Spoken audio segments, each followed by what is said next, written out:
Her grandson spit on her birthday cake, then laughed like it meant nothing. Joan Carmichael, 73, didn't flinch. She lit a match instead. By sundown, his college fund was gone, his FAFSA frozen, and his name struck from every clause she'd once reserved with love. She had been their safety net for decades. Now she was the storm. They thought she'd go quietly. Instead, she sailed into reinvention and left her silence legally weaponized. All right, before we dive into this crazy story, do me a favor. Subscribe and tell us where you're watching from. The candles flickered with that nervous little dance they always did in Joan's dining room. Too close to the vent, maybe, or maybe just reacting to the tension in the air. Joan, steady as ever at 73, sat tall in her place at the head of the table, the flickering light casting golden shadows across her face. She could still pull off a regal smile when she wanted to, and tonight she'd tried. The good china was out. The roast had come out beautifully. She'd even baked the cake herself, lemon with raspberry filling, Tyler's favorite. The chair beside Melissa stayed empty. "He said he was coming," Melissa offered, eyes on her phone screen instead of her mother's face. "You know how traffic is. And he works now. He's 19. Cut him a little slack." Joan didn't respond. She only reached for her glass of water. The ice melted, the lemon slice sad and curled. 20 minutes later, Tyler stormed in, backwards cap, earbuds in, smelling faintly of weed and too much Axe. He didn't say hello, didn't look anyone in the eye. He flopped into the chair next to Melissa and started thumbing through his phone. "Well," Joan said, folding her napkin slowly. "Glad you could make it." "Yeah, whatever," Tyler muttered, not looking up. Melissa chuckled awkwardly. "He's tired, big week." "I'm sure," Joan said evenly. Her eyes didn't leave him. Dinner passed in stilted silence. Joan tried asking Tyler about classes. No answer. Melissa changed the subject. Her husband, Scott, mumbled something about the brisket being tender, and Joan forced a nod. She waited until the table was cleared and the lights dimmed. Helen, her neighbor and closest friend, brought in the cake with ceremony, candles lit, frosting slightly uneven but glowing with effort. Joan smiled. "Okay, make a wish, right?" She inhaled, and Tyler groaned. "Oh, for real?" he muttered, pushing his chair back. "This whole thing is ridiculous. You'll be dead before next year anyway. Why bother with the cake?" The room froze. The words hung there, viscous, heavy, impossible to unhear. Melissa didn't even blink. She looked tired, or maybe resigned. Joan blinked twice, then exhaled slowly. She hadn't blown out the candles. Tyler stood up, walked over to the cake, and with all the bored contempt of a teenager dumping a soda, he leaned over and spat directly on it. The saliva slid over the pink rose frosting like it belonged there. Helen gasped. Scott muttered something that sounded like, "Jesus Christ," but Melissa just looked away, rubbing her temple. "Tyler, come on." "Whatever," Tyler said. "I'm out." And just like that, he grabbed his hoodie and left the house, slamming the door so hard the wall clock tilted. Joan stood there for a moment, still facing the cake, her expression unreadable. No one moved. Then she reached out, lifted the entire cake platter with both hands, steady, deliberate, and walked to the kitchen. The swinging door creaked behind her. In the kitchen's fluorescent quiet, she set the cake down beside the sink. The frosting was ruined. Melted candles leaned like broken soldiers. The spit glistened. She stared at it, not with horror, but with something colder. Calculation. She pulled a Ziploc bag from the drawer, sliced a piece from the untouched side of the cake, and sealed it in. Then she did something she hadn't done in over 20 years. She lit a cigarette. She sat on the back steps in the dark, smoke curling around her silver hair. Inside, the murmurs began. Scott's uneasy questions, Helen's apology, Melissa's voice trying to sound motherly again. Joan didn't listen. She took one last drag, flicked the ash into a potted plant, and whispered aloud. Not to anyone in particular, but with the clarity of someone who had finally decided. "Next year, I'm the one making the wish." "And the cake?" She scraped the rest into the trash, one slow smear at a time. The next morning, Joan woke before the sun, her back stiff from decades of a mattress too firm and a family too soft. She skipped her usual tea. Today called for black coffee and a sharper mind. She padded into her home office, a narrow room that still smelled like ink and old printer paper. The desk was spotless except for one thick blue folder marked Tyler, 529 Plan. She slid it open and flipped through each page, contributions carefully logged over 14 years, most from her own pension, some from birthday checks she'd tucked away instead of cashing. The balance stared back at her, $48,021.36, untouched, still growing. She ran her thumb across the paper like it was skin. Flashback, 2009. Joan sitting across from the same advisor, Tyler, only 5, giggling in the lobby with a plastic fire truck. "He's gonna be a scientist," Melissa had said, pride swelling in her voice. "He wants to build flying shoes." And Joan had smiled. "Then let's give him the runway." She blinked the memory away, like a fly she couldn't bear to swat. Now she opened her laptop and clicked into her portfolio dashboard. One click, 2 layers of password security, then a video call icon. The financial advisor answered from a soft-lit office in Sacramento. James Carter, mid-40s, always polite in that we don't ask why tone. His tie had a coffee stain. "Morning, Joan. I assume this isn't a check-in on market trends." "It's not," she said. Her voice was clean-cut. No shake. "I want full transfer of Tyler's 529 into a protected asset account, under my sole trust authority." James nodded, then hesitated. "Just to clarify, you still retain ownership. You never made it irrevocable. That means the funds are legally yours. You sure you want to do this today?" "I'm not making a decision today," she said. "I made it last night. I'm executing it today." James leaned back slightly, recalibrating. "Okay, we'll need to dissolve the education designation and refile it as a private living trust subaccount. No penalties, but taxes will shift." "I understand." He paused again. Then, "You want me to walk you through the paperwork?" "No," she said. "Just send it. And mark it urgent." As the Zoom window blinked out, her phone buzzed. "Melissa. He's just a kid, Mom. Don't do anything you can't take back." Joan stared at the message for a moment. Her thumb hovered over the keyboard. Then she walked into the kitchen. The empty platter still sat by the sink, next to the trash where the rest of the cake had been buried. She opened a drawer, pulled out the butane lighter she used for candles, and clicked it once. Psst, then flame. Back at the table, she snapped a photo. The platter, the lighter, nothing else. She sent it with a 1-line reply. Too late. 3 dots appeared. Melissa was typing. Then they vanished. Silence. Joan exhaled, slow, almost bored. She sat back down and pulled her legal pad closer. She drew a line down the middle of the page and labeled the columns, "Things I gave" and "Things they took." She began to write. Her hand paused after the 5th item. The pen hung over the paper like a gavel over a verdict. Things they took. My name, my silence, my seat at the table. Then came a 6th. Respect. She boxed the word in with angry rectangles. The doorbell rang. Her body tensed just slightly. She walked to the window and peeked through the blinds. Melissa. Again.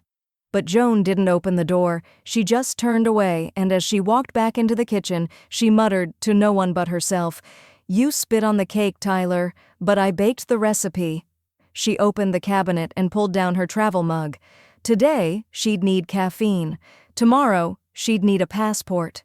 The little bell above the travel agency door gave a half-hearted jingle as Joan walked in, the sound barely carrying over the hum of a floor fan in the corner. The place looked like a throwback, paper brochures fanned across a circular rack, a corkboard with pinned postcards, even a dusty globe in the corner that hadn't spun in years. A young woman in a coral blouse looked up from behind the desk, clearly expecting a lost tourist or someone trying to book a Vegas weekend. Joan's gray curls and steely walk didn't match either. "Can I help you?" "Yes," Joan said, setting her leather handbag on the counter with purpose. "I want 3 weeks, 5 cities, first class." The woman blinked. "Sorry, 5 U.S. cities or international?" Joan smiled for the first time that day, but it wasn't soft. It was the kind of smile that comes after the last nail in a coffin. The farther from here, the better, preferably with salt air and a do not disturb sign. An hour later, she left with a printed itinerary in hand. Athens, Santorini, Dubrovnik, Venice, Barcelona, a Mediterranean cruise, 11 ports, private balcony cabin, full butler service, no children allowed, departure in 3 weeks. The cost? Just under $24,000. She didn't flinch when she wired the funds. She handed over her ID, let them take the terrible passport photo, and when asked about travel insurance, she answered, "If I die on this cruise, it'll be the only birthday gift he's ever earned." The rep had no idea what to say to that. By evening, Joan was at the mall, her least favorite place on earth. But today, she glided through the luggage section with precision, selecting a sleek midnight blue carry-on, a hard-shell checked bag, and a matching toiletry kit. She ran her hand over them like she was choosing armor. In the women's department, she ignored the elastic waist basics and instead picked up a fitted blazer, silk blouses, linen trousers, and, on impulse, a crimson wrap dress that felt wicked to the touch. At checkout, the cashier asked if she had a rewards card. Joan didn't answer. She just handed over the black card linked to the 529 fund. Back home, she laid out her purchases across the bed, careful and exacting. She hadn't packed for herself in years. Vacations had always been compromises, family reunions, sick visits, grandchild babysitting. This was different. This was hers. From the bottom drawer of her nightstand, she pulled out a leather-bound notebook. Not her planner, not the budget book she'd kept for 30 years. This one had blank pages, uncreased, untouched. She uncapped a pen and wrote across the first line, "This is not a diary. This is a travel manifesto." She paused, then added, "They wanted a funeral. I booked a departure." The phone buzzed. She glanced at the screen. Tyler. The message was casual, cocky. "Hey, when do I get that 529 info? FAFSA deadline's next month, Lowell." Joan stared at it. No greeting, no, please. Just the assumption that money would appear like it always had. She didn't reply. Instead, she opened her banking app and renamed the account the Joan Liberation Fund. She sat back in her chair and exhaled, the weight of 1,000 unpaid favors sliding off her shoulders. Her house was quiet. She didn't feel alone. She felt private. Across the room, the lighter still sat on the kitchen table, unused since the photo. But it wasn't just for candles anymore.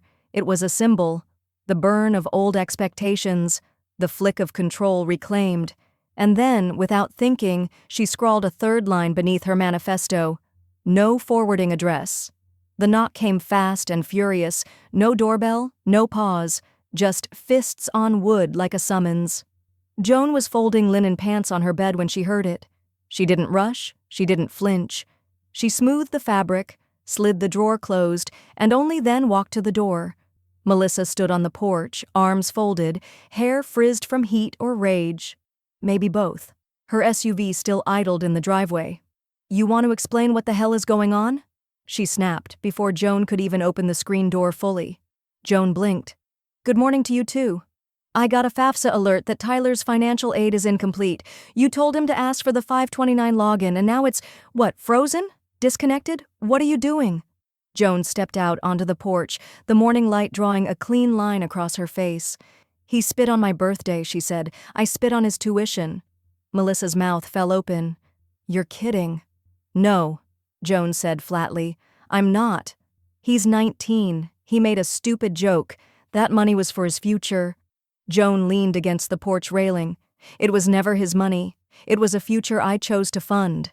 And I've decided to redirect it toward a different future. Mine." Melissa stared like she was trying to see through her. "Are you serious right now?" "Dead serious." A second later, Joan's phone rang from inside the house. She didn't move to answer it. Melissa's eyes narrowed. "It's Tyler," she said. "He's freaking out." Joan waited until the ringing stopped. Then, a moment later, it started again, louder this time, vibrating across the kitchen table until it skidded against the placemat. Melissa stepped past her and pointed toward the sound. "You could at least talk to him. This isn't right." Joan opened the screen door just wide enough to retrieve the phone, then held it in her palm and pressed answer. Tyler's voice came through loud and irate. "You can't just take it back, Grandma. That's theft. That was my money." Joan didn't even sit. "No," she said evenly. "It was my gift. I just revoked it." A stunned silence filled the line. Then, muffled but furious, "You're insane!" Joan hung up. Melissa's jaw was locked, her eyes glassy now, anger fusing with disbelief. "You're not thinking clearly. You're emotionally reactive. We could go to family court and contest this. It's what's best for him." Joan laughed, really laughed. It startled even her. "Oh, Melissa," she said, brushing past her daughter to re-enter the house. "You'd have to prove emotional incompetence, and they'd need evidence. Do you have a video of the birthday cake? I do, just not the kind you'd want the court to see." Melissa followed her inside like a shadow that didn't know it no longer belonged. "He's your grandson. This is generational cruelty." "No," Joan said. "What's cruel is raising a boy who thinks love is a line item on a spreadsheet." Joan grabbed a thin folder off the credenza, stamped Law Office of Curtis and Lane, and tucked it into her handbag. Melissa's face fell. "What is that?" "Proof that I'm not senile," Joan said. "Appointments at 10. Estate planning, health proxy, power of attorney, all getting reviewed today." She met her daughter's eyes, and for a moment, they stood like strangers. Two women with the same cheekbones but no shared legacy. Melissa looked down. "You're serious? You're actually doing this?" Joan tilted her head. "Have I stuttered once?" The silence between them pressed against the windows like fog. Melissa's voice cracked. "You're choosing a vacation over your family." Joan stepped to the door and held it open. "No," she said. "I'm choosing boundaries over disrespect. Call it what you want." Melissa didn't move. "Please leave," Joan added, voice soft but final. And as the door closed behind her daughter, Joan took a deep breath, not heavy, not shaky, just light. She turned toward the mirror in the hallway and adjusted her scarf. "Time to get the paperwork in order," she murmured, and from the kitchen table the phone lit up again. Voicemail, Tyler, transcript preview. "You're going to regret this, Grandma." Joan deleted it without listening. Joan sat across from her estate attorney, ankles crossed, hands calm in her lap. The office smelled like leather and old arguments. The walls were lined with shelves of precedent, dusty books no one touched anymore but still watched the room like witnesses. Curtis glanced over his glasses. "You're sure about all this, Joan? These are permanent revisions." "I'm not afraid of permanent," she said. "I'm afraid of repeating myself." He nodded, flipping the packet closed. "Then we'll move your holdings under a living trust. You retain full control. Beneficiaries remain private unless subpoenaed." "I want them private permanently," Joan said. "If they want to know what I left, they'll have to wait for the end credits." Curtis let out a short breath, something between a laugh and respect. "Understood." She pushed forward another document. "Remove Melissa from my healthcare directive, effective immediately." Curtis raised an eyebrow. "That's not a small thing." "She forfeited the role the moment she decided I was emotionally unstable instead of emotionally fed up." Curtis nodded, no longer pushing. "And who's your replacement decision-maker in the event of emergency?" Joan slid a note card across the desk. In her neat cursive, one name was written, Diana Heller. "My neighbor, former ICU nurse, level-head, kind heart. She knows me better than either of my children do." Curtis scribbled a note. "She'll need to sign some consent forms." "She already did," Joan said, handing over a signed affidavit. "I brought coffee and lemon bars when I asked.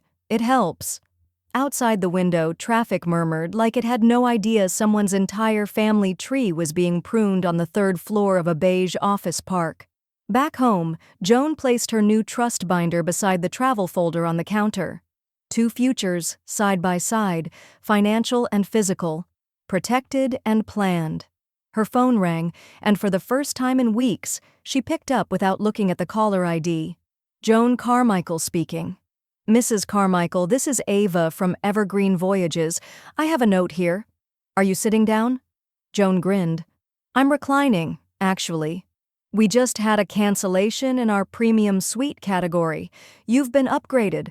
Private hot tub on the balcony, butler, full excursion access, champagne welcome. Cost: no additional charge. It's part of a loyalty bump for new solo travelers. Joan smiled so wide it cracked. That's the first time being alone has felt like a reward. A pause on the other end. That's actually beautiful. Joan hung up, then stood still for a moment, the hum of her refrigerator filling the quiet.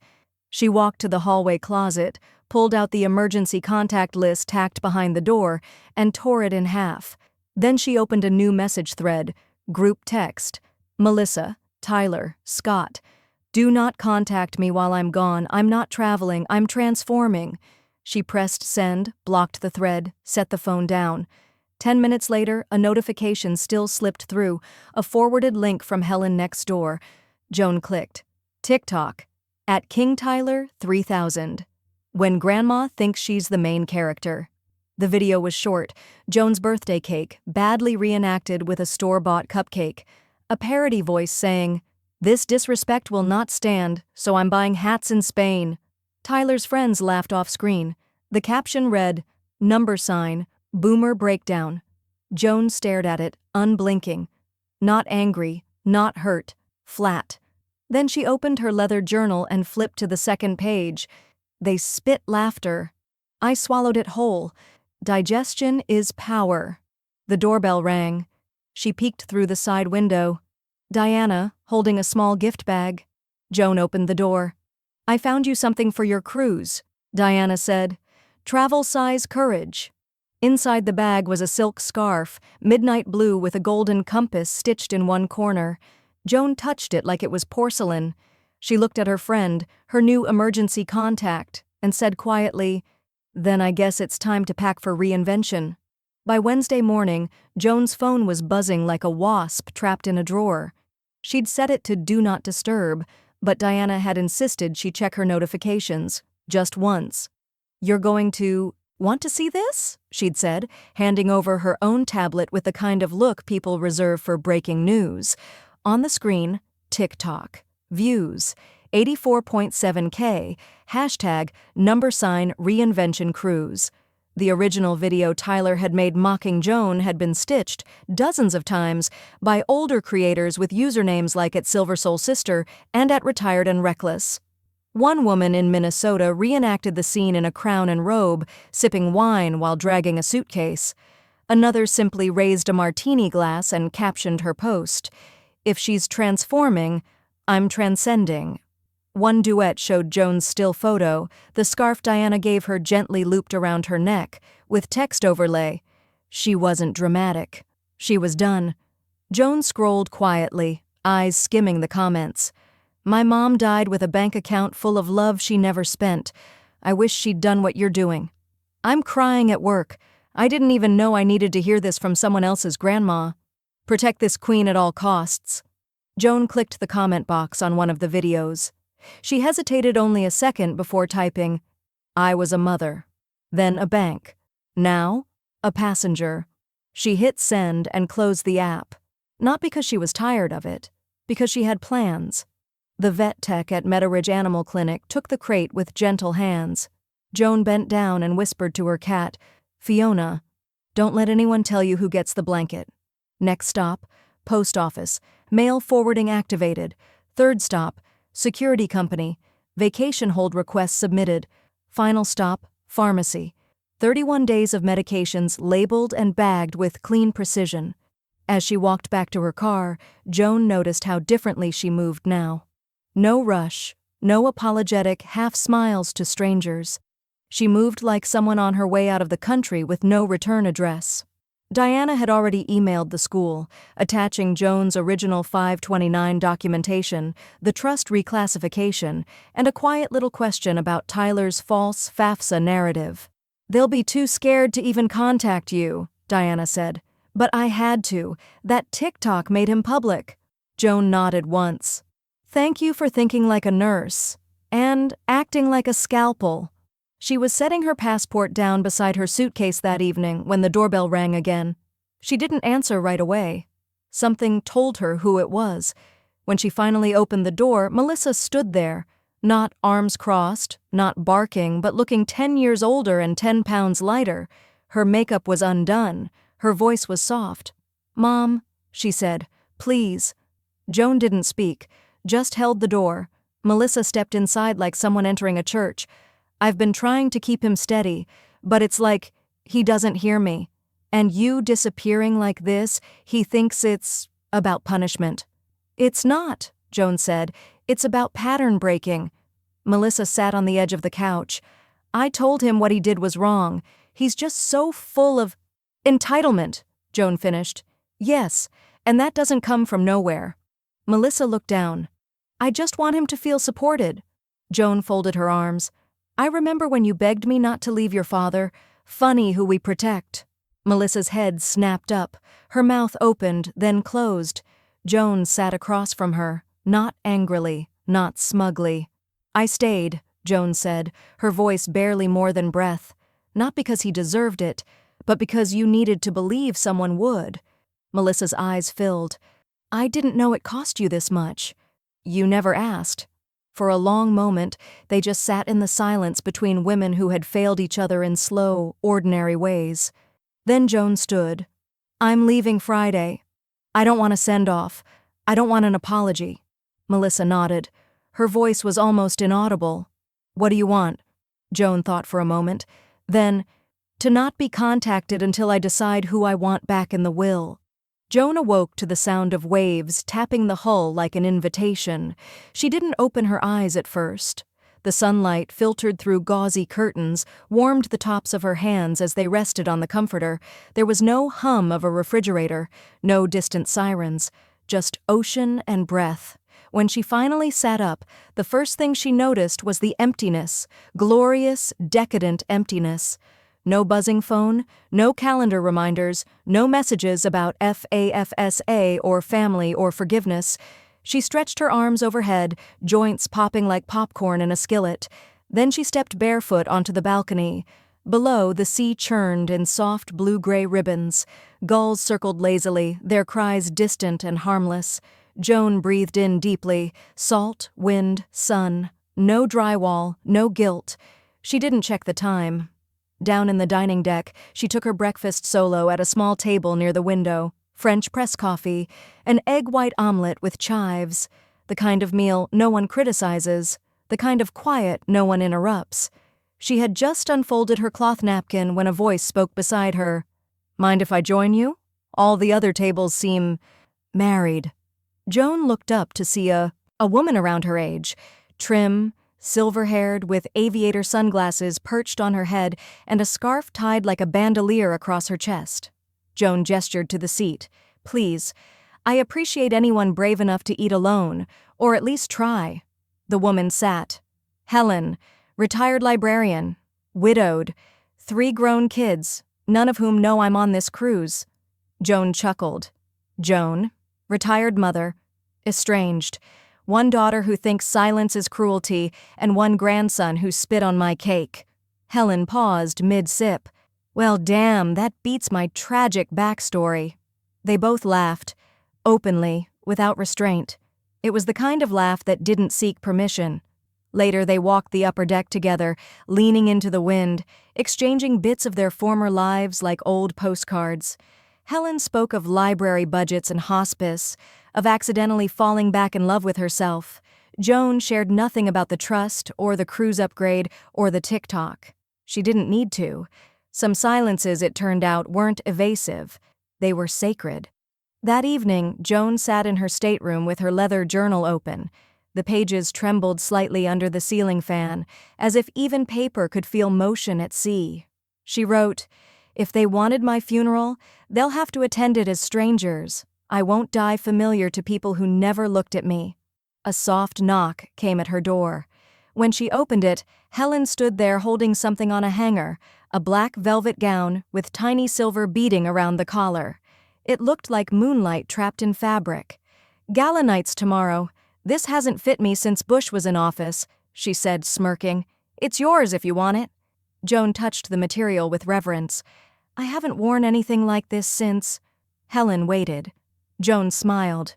Since I stopped asking myself if I still could. They both stood there for a beat, the hallway humming around them. Good, Helen said. Because they'll be serving champagne like it's water, and the band knows how to play more than Sinatra. I checked. Joan took the gown and held it against her body. It fit already, in the only place that mattered. Joan was halfway through curling her hair, something she hadn't done since Bush Sr., when the knock came. The concierge, white-gloved and apologetic, handed her a sealed envelope. Delivery from a Ms. Diana Heller.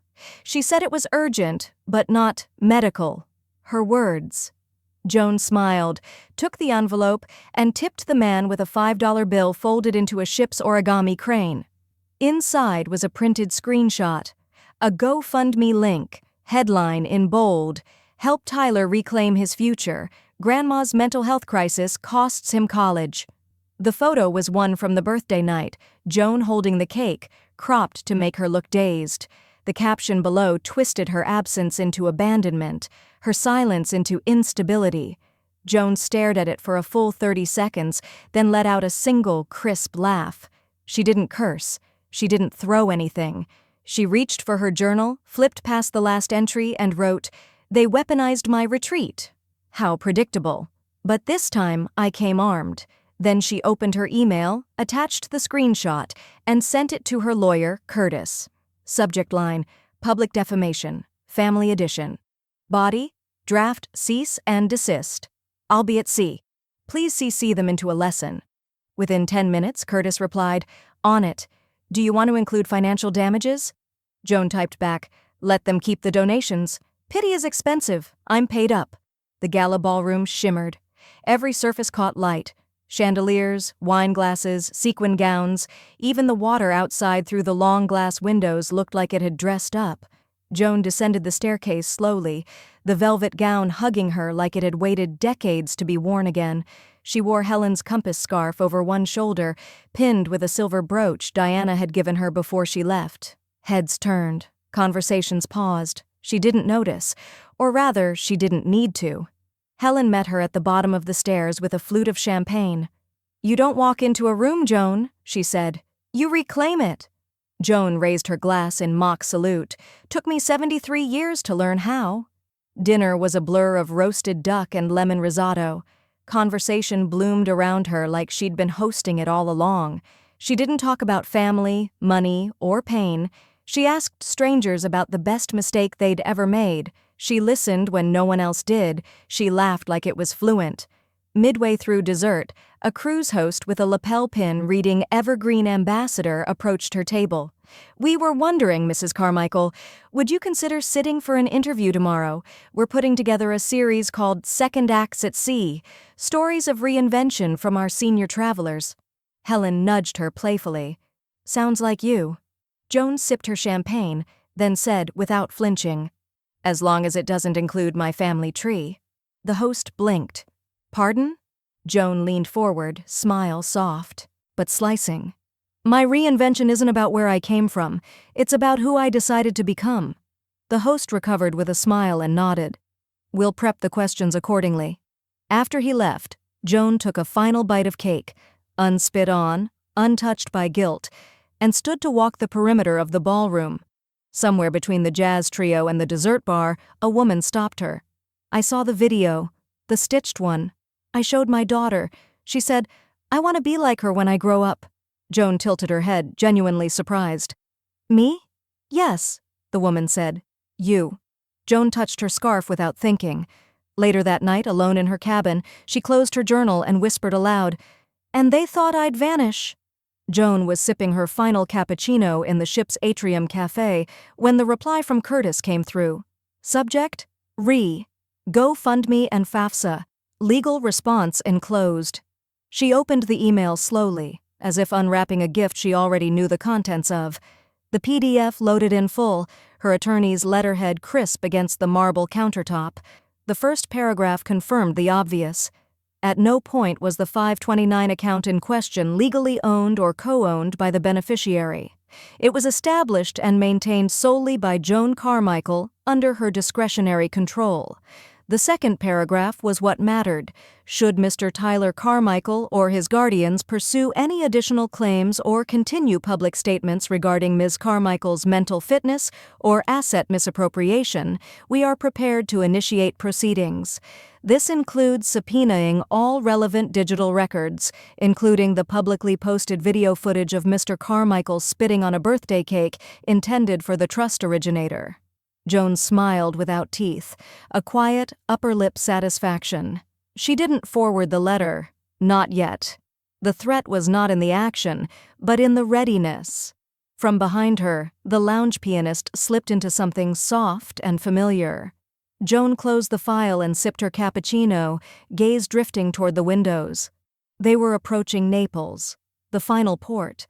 Helen found her an hour later at the railing on Deck 9, hands laced calmly together, watching the harbor roll in like a new ending. "You look like you just won a custody battle," Helen said, offering a small biscotti from a napkin. "I won the right to silence," Joan said. "That's the better prize." Helen grinned, nudging her shoulder. "You're the most alive woman on this ship, you know that?" Joan laughed. "That's not saying much. Half of them are here because their kids wanted to delay a funeral. And the other half? Looking for one more witness to who they used to be." Helen linked arms with her. "Well, you've got your witness now." They hugged at the base of the gangway, Joan's suitcase behind her, Helen's smile soft as the sea mist. "I hope you find whatever comes next," Helen said. Joan tapped her temple. "It's already written. I just haven't turned the page yet." The taxi driver opened the trunk. Joan slid her suitcase in, but kept her carry-on beside her. Inside it, packed in a side pocket, was a newly purchased leather journal, embossed in gold, Volume 2. She didn't touch it yet. She wasn't done with the first one, not until the last entry was ready. At the airport cafe, somewhere between a stale croissant and an overpriced bottle of water, she finally opened her email app, started a new message, typed slowly, no greeting, just lines formed like truths too long kept. To Melissa. Subject, not a rewrite, just a reminder. "You raised a boy who spits. I raised him better once, but somewhere in the middle, we stopped being the same woman. I gave him money before he earned it. You gave him silence when he needed consequence. We both called it love. We were both wrong." She hovered over the send button, then closed the draft and saved it instead. The message wasn't for Melissa, not yet. It was for herself. Proof that she'd said what needed saying, even if only to the mirror. She opened her suitcase just enough to reach the spine of the new journal and rested her hand on it. "Not yet," she whispered. But soon. Outside, the sun rose over the tarmac. She watched it from behind glass, still traveling but already changed. The envelope was thick and government-issued, waiting in Joan's mailbox like a coiled reminder that some ghosts don't knock before entering. She opened it slowly, flipping past jargon until one word snagged: audit. Specifically, suspicious address discrepancies in reported income activity tied to a 529 college savings account. Joan sat down on her front porch step, the spring sun warm against her spine. For a moment, she just let the wind comb through her hair while the paper rested in her lap. She read it again, then again. Then she stood up, walked inside, and made a single call to her tax attorney, Maureen Dray. They met 3 days later in a small firm off the square, where the coffee was burnt, but the air smelled like decisions. Joan explained what she'd received. Maureen asked a few questions, then looked at the envelope again. She said. "The form was rerouted to your old address. The only reason it got flagged is because you had mail forwarding still in place." Joan blinked once. "I canceled my forwarding before the cruise." Maureen nodded. "Then someone used your name at that old address without consent." Joan sat back in her chair. Her voice was quiet, but iron. "Melissa." Maureen tapped her pen on the desk. "That's identity misuse, possibly mail fraud. Not a criminal charge unless it escalates, but it gives us leverage." Joan stared out the window, her voice even flatter now. They tried to manufacture a paper trail. A digital lie didn't land, so they went analog. "I can file a formal notice," Maureen said. "Flag her as unauthorized. We'll add it to the trust as justification." Joan's eyes didn't move from the window. "Then do it." And while you're in the system, take Tyler's name off every contingency clause. I don't care if it's a leftover birthday bond or a hypothetical CD from 2040. If my name is on it, his won't be. Maureen nodded, opened her laptop, and began typing. The next morning, Joan woke to her phone ringing. She didn't answer. She didn't need to. The voicemail preview was enough. Tyler Carmichael, 00:27. You had no right. Grandma, you can't just erase me like this. I'm still your family. I deserve... She blocked the number, then deleted the voicemail. Not in rage, in rhythm.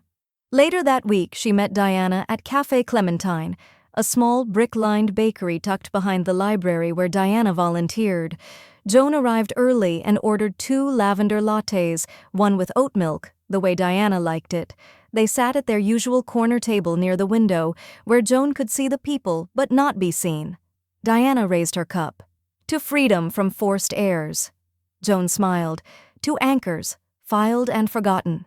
They both sipped. I saw Tyler tried calling, Diana said gently. Joan nodded. He's got a longer history with entitlement than with education. I'm just the latest chapter he didn't bother to read. Diana reached into her tote and pulled out a small box. You're not going to like the sentimentality, but open it. Inside was a charm, a tiny silver anchor with the initials JC engraved in delicate script. Joan turned it over in her fingers. It's not to weigh you down, Diana said. It's to remind you how far you've already drifted away. Joan swallowed. Thank you. They sat in easy silence for a few minutes, punctuated only by the soft hiss of the espresso machine and the click of teaspoons.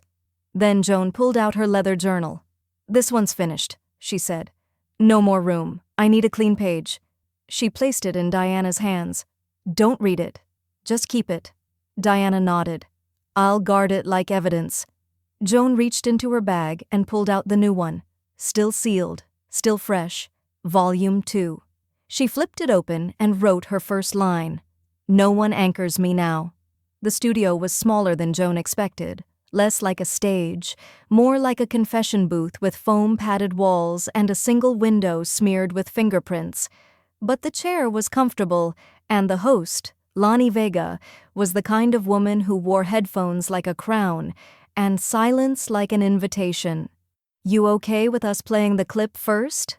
Lani asked gently, her finger hovering over the laptop spacebar. Joan nodded once. Her journal, Volume 2, sat closed in her lap. She didn't need to take notes. Not today. The host leaned into the mic. This is From College Fund to Cruise Ship, and today's guest is Joan Carmichael, a woman who turned a birthday insult into a liberation manifesto. She hit play. Tyler's voice poured through the speakers, grainy but cruelly clear. You'll be dead before next year anyway. Then the wet, unmistakable sound of spit, then a gasp, then silence. Lani didn't speak. She waited. Joan looked at the microphone in front of her like it was a person she once feared. Then she said low and clean, he thought he spit on dessert. He spit on legacy. The room held its breath. Lani finally spoke. What made you not forgive it? Joan smiled, slow and razor quiet. He wasn't asking for forgiveness. He was expecting silence. There's a difference. They talked for 30 minutes, about entitlement, about motherhood, about erasure disguised as tradition. Lani's questions weren't exploitative. They were surgical. Joan answered without performance. She didn't cry. She didn't flinch. She just laid her story out like a table finally cleared. When they wrapped, Lani reached over and touched Joan's hand. I think you just became a lighthouse for a lot of women. Joan only said, if they need the light, it's theirs. I've already found the shore. The podcast went live 3 days later. By noon, Joan's inbox was unrecognizable. Subject, thank you for saying what I couldn't. Subject, he spit on legacy. Yes. God, yes. Subject, my daughter sent me your episode. We cried together. There were hundreds, most from women over 50, some from men whose mothers had died underappreciated, a few from estranged daughters who didn't know how to come back, but wanted to start with a link. Joan didn't reply to all of them, but the ones she did, she began with the same 2 words. Subject, Bon voyage. Each email was short. You're not late. You're right on time. Don't confuse your silence with peace. No one gets to dictate your will unless they've earned your name in it. She answered from her porch, laptop on the table beside a glass of iced hibiscus tea. Diana had brought her fresh lemon shortbread and a small bouquet from the co-op garden. You started a movement, Diana said, watching Joan scroll through emails like they were postcards from the reborn. I didn't start anything, Joan replied. I just said it out loud. That evening, she got an email from a familiar address.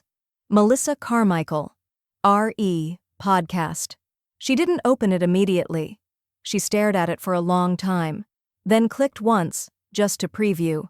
I don't agree with how you handled it, but I understand you felt cornered. Maybe someday we can… Joan hit delete, not out of pettiness, but because maybe was no longer a currency she accepted. She closed her laptop, pulled volume 2 from the coffee table, and uncapped her pen. She wrote, When they refused to hear me in private, I became public. Then added, I didn't burn the bridge. I just stopped sending letters across it. The porch light flicked on. Fireflies hovered near the edge of the yard. She whispered to herself without drama, I think I'm finally audible. The letter came in a crisp navy envelope, the embossed emblem of Evergreen Voyages gleaming under her porch light like a polished coin. Joan peeled it open, already knowing what it was. Dear Mrs. Carmichael, in light of your impact as a guest and growing demand from our senior demographic, we would like to formally extend a seasonal ambassador invitation, covering 2 annual voyages of your choice, with full accommodations, speaking engagements optional. Joan read the line twice, then smiled. She didn't need a stage, but it was satisfying to know she could have one, should she ever want to walk back into a ballroom and light it up just by standing there. She accepted with a handwritten note, no email this time, just ink and control. 2 weeks later, her phone rang again. Joan was chopping fennel for a chilled soup when she saw the name flash across the screen. Melissa. She paused, not out of dread, just calculation. She let it ring until voicemail took over. The transcription crawled in quietly. You're still my mom. I just thought, maybe if I said that, you'd remember how we started, not how we ended. Joan stared at the words for a long while, then deleted the message. She tapped her settings and re-recorded her voicemail greeting. You've reached Joan Carmichael. If this is about inheritance, press delete. She laughed as she saved it. Not cruelly, not bitterly, just free. The next cruise was shorter. 10 days along the Pacific coast. Joan packed less this time. She didn't need to prove anything with clothes or luggage. She knew who she was boarding. When she arrived at her stateroom, a steward handed her a welcome bag. Inside, a white silk scarf, a reusable journal embossed with Ambassador Series, and a bottle of champagne labeled, To those who departed on time. She wore white the first night. Not beige, not cream, white, like absence had been washed clean. Her hair was pinned up. Her necklace was simple, a silver chain holding a new charm, latitude and longitude coordinates engraved across a small compass disc. The coordinates marked the center point of the Mediterranean, where she'd first realized silence wasn't the same as surrender. She leaned against the ship railing as they departed, the sky folding into the water like a quilt pulled close. A hostess asked if she'd be willing to say a few words during the cruise's final toast. Joan said yes. This time, not as a statement, as a choice. The next morning, while seated at a quiet cafe table aboard the ship, Joan pulled a postcard from her bag. She hadn't written to anyone in weeks, but this one she penned carefully. To Tyler Carmichael. From Joan Carmichael. Postmarked, somewhere off the coast of Mazatlan, study hard. No retakes in life, no return address, no threat, just curriculum. She dropped it into the ship's outgoing mail bin and walked away without looking back. That night, after dinner, Diana, joining her as a guest this time, asked, You ever regret how far it's gone? Joan thought about it for a beat. Distance isn't damage, she said. It's just proof you moved. Diana raised her wineglass. To movement. Joan raised hers. To clarity. The glasses met with a gentle chime. And somewhere below deck, in the mailroom, a single postcard found its way into a pile destined for someone who still hadn't read the preface of the woman he once spit on. It was a quiet Wednesday morning when the envelope arrived. Standard white, no frills, its institutional header printed in ink that looked both urgent and tired. Joan found it wedged between a gardening catalog and a credit card offer, and she almost threw it out without opening it. But something in the corner of the return address, Office of the Registrar, gave her pause. She stood by the kitchen sink, slowly tearing the top flap open with the same caution one uses for a letter that might contain a lie dressed in policy. Inside, there was only a single sheet. The language was concise, cold in its formality. Notification of administrative hold, Tyler Carmichael. Effective immediately, academic records have been placed on hold due to unresolved financial discrepancies. Transcript access suspended pending institutional clearance. Joan read the paragraph twice. Her hands did not tremble. She walked to the refrigerator, pulled a small magnet from a cluster of cruise photos, and pinned the letter to the stainless steel like a recipe she already knew by heart. Then she whispered, almost without emotion, "Just clarity, just finality." He dropped out. I cashed in. That afternoon, Joan found herself once again seated across from her estate attorney, Curtis, whose garden-level office always smelled faintly of citrus cleaner and legal precedent. The blinds were open to the spring sunlight, casting soft lines of shadow across the floor as birds trilled somewhere just outside the window. Curtis, now deeply familiar with the rhythm of Joan's choices, reviewed the balance updates with quiet precision. The 529 plan has now been formally dissolved. After travel costs, penalties, and the discretionary rollover into your protected trust, you've got just under $12,000 available in unrestricted liquid. Joan nodded. Then it's time I do something with it that actually holds value. Curtis raised an eyebrow, already sensing the shift. Do you have someone in mind? Or, is this about principle? It's both, Joan said. Her voice was calm but rich with intent. I want to start a small educational grant, not for a legacy name, not for a bloodline. I want someone who has never once felt entitled to anything and therefore will respect everything. Curtis leaned forward, interested. You'd like it anonymous? I'd like it specific, she said, sliding a note card across the desk. We'll call it the Respect Renders Rewards Scholarship. Eligibility, returning adult student, enrolled in a night program, no parental support or co-signer history. Curtis looked down at the card, then smiled faintly. That's going to turn a few heads. Joan replied, Good, let them spin.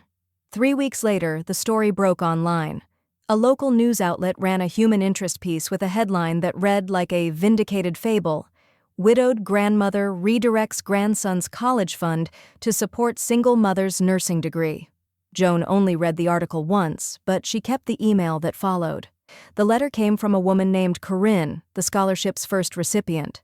Her words were hand-typed, shy and proud in equal measure. Dear Ms. Carmichael, I've never been chosen for anything I didn't fight for. I'm a mom to a 2-year-old and working 2 night shifts a week. This scholarship gave me the room to choose school instead of overtime. I don't know your full story. But whatever you lost, I hope this helps grow something new in its place. I won't waste this. Not a cent. Not a second. Joan folded the letter carefully, placing it in the inside cover of Volume 2, just before the last empty page. She didn't need to write a response. She had already done so, in the life she now lived. When she boarded her next cruise, this time bound for Iceland and the Norwegian fjords, the concierge met her at the ramp with a smile and a laminated poster under one arm. Ms. Carmichael, he said, gesturing proudly, we printed your scholarship article for the guest lounge display.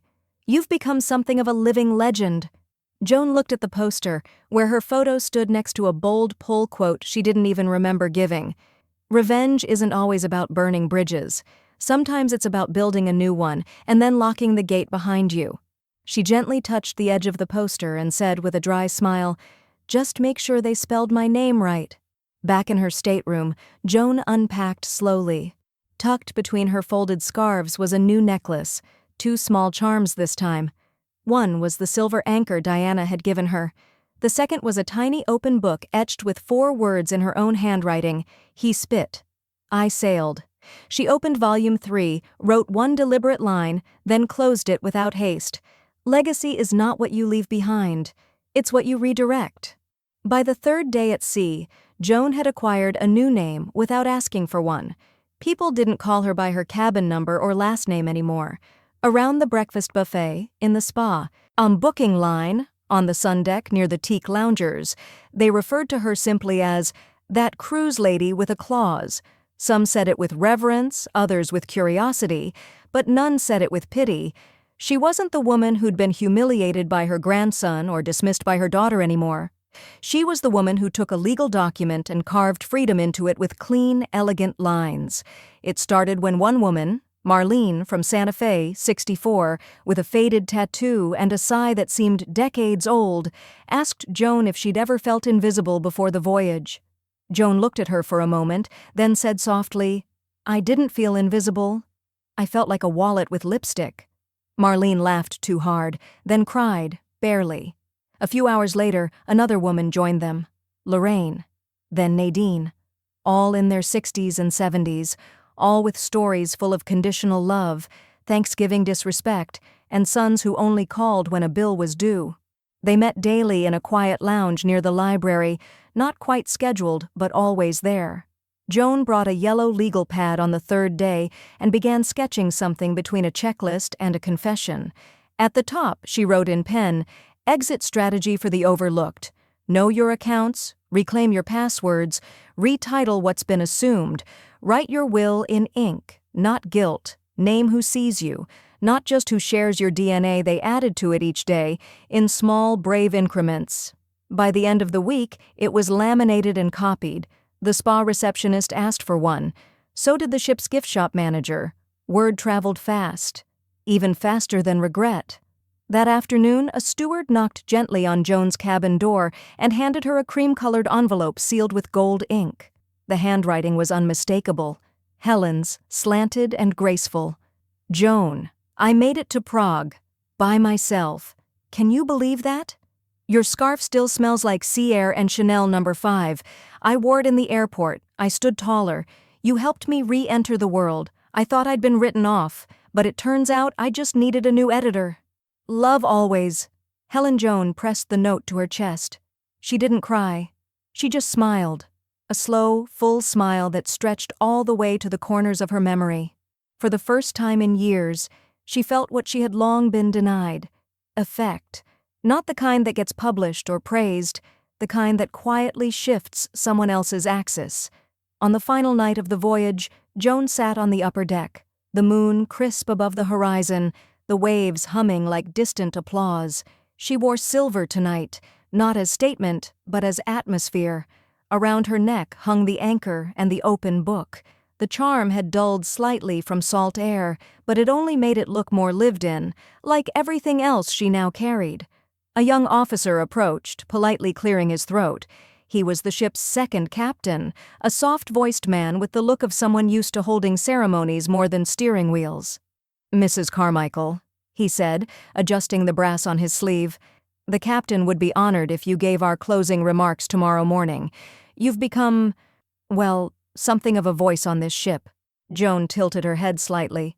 "What would you like me to say?" "Whatever's true for you," he said. "That seems to be what people are remembering." She looked out over the water, the dark stitched with stars. The sea no longer felt like distance. It felt like arrival. "All right," she said, "but I don't do platitudes." The second captain smiled. "We're counting on that." He handed her a small envelope with the event time. Joan accepted it, then turned back toward the sea. Inside her cabin, Volume 3 waited open on the table beside a cup of mint tea. She dipped her pen, slow and deliberate. They buried me in assumptions, but I sailed out from under them, stern first. She paused, then underlined the word sailed. And just before she closed the journal for the night, she added one more sentence, almost an afterthought, almost a dare. "Tomorrow, I speak." The sky was the kind of blue you only get in the middle of the ocean, too vast to be named, too still to be trusted. Joan stood at the bow of the ship, a breeze curling around her like a private celebration. She wore ivory today, Not white, not silver, but a shade in between. It felt earned, like light after weather. She was 74. The number meant less than it used to. What mattered was the feel of the deck beneath her sandals, the warmth of the sun on her collarbones, and the knowledge that for the first time in her adult life, no one had her money, her passwords, or her permission except her. A small crowd had gathered in the ship's formal dining lounge by mid-afternoon. There were no balloons, no cheap streamers, just linen-draped tables, a quartet playing gentle jazz, and people she'd come to know over the course of multiple sailings. Women with full stories, couples who respected silence, crew members who called her Ms. Carmichael with a touch of admiration and zero condescension. When the cake came out, it was perfect. 3 layers, almond and raspberry, white buttercream dusted with edible gold, no spit, no jokes, just a single silver candle and the soft hum of strangers singing off-key. Joan didn't blow it out right away. She looked at the candle for a long second, as if watching something else burn there too. Something old, something once expected of her. Then she leaned forward and extinguished the flame with a breath that was neither rushed nor hesitant. When she looked up, the ship's concierge was beside her, holding a small, velvet-wrapped parcel. "A gift from the staff, ma'am," he said, handing it to her with both hands. Inside was a leather-bound journal, navy blue this time, the edges gilded, the weight satisfying. The title was embossed in gold script across the front cover, Volume 3, No Apologies. Joan ran her fingers over the words. Her smile didn't stretch wide. It stayed close, tucked at the corners of her mouth like something sacred. Later that evening, she returned to her stateroom, poured herself a glass of champagne, and opened her travel safe. From it, she retrieved a document folder with a clasp like a vault. Inside was the final version of her trust, updated and notarized. No inheritance would pass automatically by bloodline. Only behavior would trigger it. Each clause spelled it out in Joan's language. Respect activates reward. Entitlement nullifies clause. Forgiveness is not a transaction, it's an earned event. There were instructions for how her assets were to be redistributed, should anyone contest it, namely that every dollar in question would instead fund a rotating scholarship for adult learners, single parents, or anyone recovering from generational harm. Attached to the folder was a USB drive. On it, her final message, recorded just weeks earlier in her lawyer's office, with Curtis behind the camera and Diana seated off to the side, holding a tissue she never used. Joan's voice in the video was clear, grounded. "If you're watching this," she began, "then I'm no longer here in body, but don't mistake that for absence. I was a mother, a grandmother, and for a long time a sponsor of people who never paid in love what they withdrew in expectation. I corrected that error." She looked directly into the camera, expression unwavering. "Spend what you love, not who you love. If you confuse the two, you'll lose both." She gave a single nod. Then the screen faded to black. Joan placed the document folder back into the safe, then stood at her cabin's balcony window. The ocean stretched endlessly in every direction, a blue that had forgiven nothing, but offered everything. Behind her, the charm necklace hung over a chair, the anchor, the open book. And now, a third, a small gold disc etched with one simple phrase, "Behavior over blood." Joan picked it up, fastened it around her neck, and stepped out onto the balcony barefoot. Somewhere far off, the ship's horn sounded, a long, sonorous exhale into the horizon. She opened Volume 3, turned to the first blank page, and wrote with careful, fluid strokes, "He spit on my cake." I turned it into a passport. She didn't underline this time. She didn't need to. The line sailed all on its own.